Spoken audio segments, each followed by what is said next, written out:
Assalamualaikum warahmatullahi wabarakatuh. Apa kabar anak-anak kelas 4 yang hebat dan penuh semangat? Berjumpa lagi di pembelajaran tematik tema 2, selalu berhemat energi. Anak-anak, mari kita berdoa terlebih dahulu. Berdoa mulai. Bismillahirrahmanirrahim. Rabbi zidni ilma warzuqni fahma. Amin ya rabbal alamin. Nah, anak-anak, kita akan belajar subtema 1 tentang sumber energi dan juga pembelajaran pertama, energi matahari dalam kehidupan sehari-hari. Anak-anak, dalam kehidupan sehari-hari kita melakukan pekerjaan, berpikir itu membutuhkan apa? Energi, ya. Nah, dari mana energi itu dihasilkan? Dari sumber energi. Salah satu sumber energi yaitu energi matahari. Banyak sekali ya manfaat dari energi matahari dalam kehidupan sehari-hari ini. Apa saja ya? Nah, sumber energi terbesar bagi bumi adalah matahari. Matahari merupakan sumber energi panas dan cahaya ya. Jadi selain cahayanya juga panasnya bisa dimanfaatkan ya. Ada manfaatnya semuanya. Anak-anak, seluruh makhluk hidup di muka bumi ini membutuhkan yang namanya sumber energi dari matahari, baik itu hewan, manusia ataupun tumbuhan.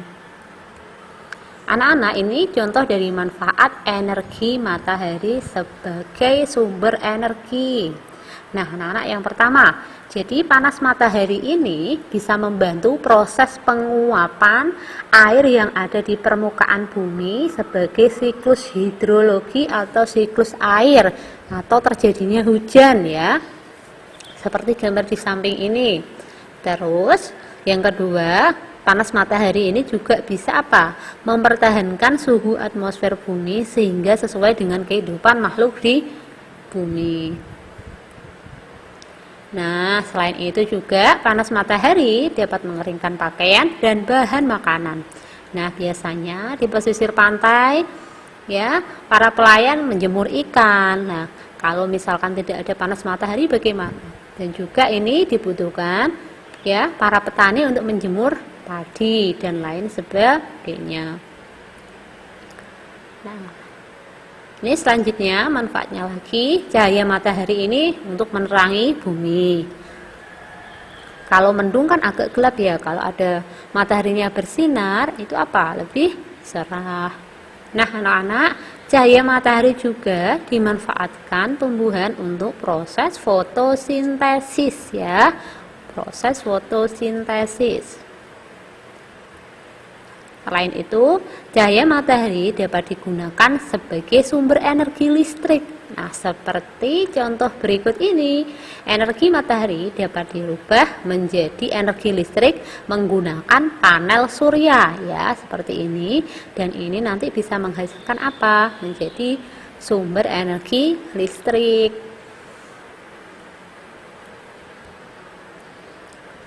Nah, tadi tentang energi matahari, sekarang kita berlanjut ke bahasa Indonesia, yaitu mengolah informasi dalam bentuk peta pikiran. Apa yang dijelaskan Ustadzah tadi, nah, itu adalah sebuah informasi ya. Mengolah informasi adalah mengolah sumber data berupa gambar atau teks menjadi sebuah informasi yang lebih jelas. Ya, salah satu cara mengolah informasi adalah dengan membuat peta pikiran, peta konsep ya. Contohnya seperti ini ya anak-anak. Tadi sudah ada penjelasan terkait tentang sumber energi matahari. Nah, ini Ustadzah contohkan ketika kalian mendengar atau menyimak informasi tadi, kita bisa bikin peta pikiran atau peta konsep sebagai berikut. Nah, ini ya, contoh mengolah informasi dalam bentuk mind mapping seperti ini. Manfaat energi tadi ya, yang bisa kita ambil informasinya, manfaat energi cahaya matahari yang digunakan sebagai penerangi bumi, proses fotosintesis. Nah, ini panasnya digunakan untuk apa? Proses siklus air, menyeimbangkan atmosfer bumi dan juga menjemur baju atau bahan makanan. Nah, ini adalah salah satu bentuk dari peta konsep. Anak-anak bisa membuat kreasi semenarik mungkin ketika kalian mencatat informasi, ya, informasi tentang apa aja. Ini contoh-contohnya lagi, ya. Misalkan ini tentang minyak bumi, termasuk sumber daya alam yang terkandung di dalam perut. Ini informasinya atau datanya, ya. Diperoleh melalui proses penambangan. Persediaan sangat terbatas, harusnya digunakan secara hemat dan tepat. Sebelum minyak bumi dimanfaatkan sebagai bahan bakar, minyak bumi diolah menjadi bensin, solar, dan minyak tanah. Nah, itu tadi informasinya. Ya, ini terus lagi, ini informasinya juga, ya. Sisa hasil pengolahan minyak bumi merupakan parafin, plastik, dan aspal. Nah, ini coba kita lihat peta pikirannya ketika kita membaca atau menemukan data informasi tadi. Kan banyak bacaannya. Sekarang setelah kita membaca dan menemukan informasinya, kita buat seperti ini. Namanya peta pikiran. Tapi tentang apa informasinya? Tentang minyak bumi. Asal minyak bumi, cara memperoleh minyak bumi, hasil olahan minyak bumi. Nah, menjadi apa aja ini? Hasil olahan bumi menjadi aspal, plastik, parafin, dan juga bahan bakar. Nah, itu ya sekilas tentang peta pikiran. Nah, kita kembali lagi, ya, ke IPS, ya.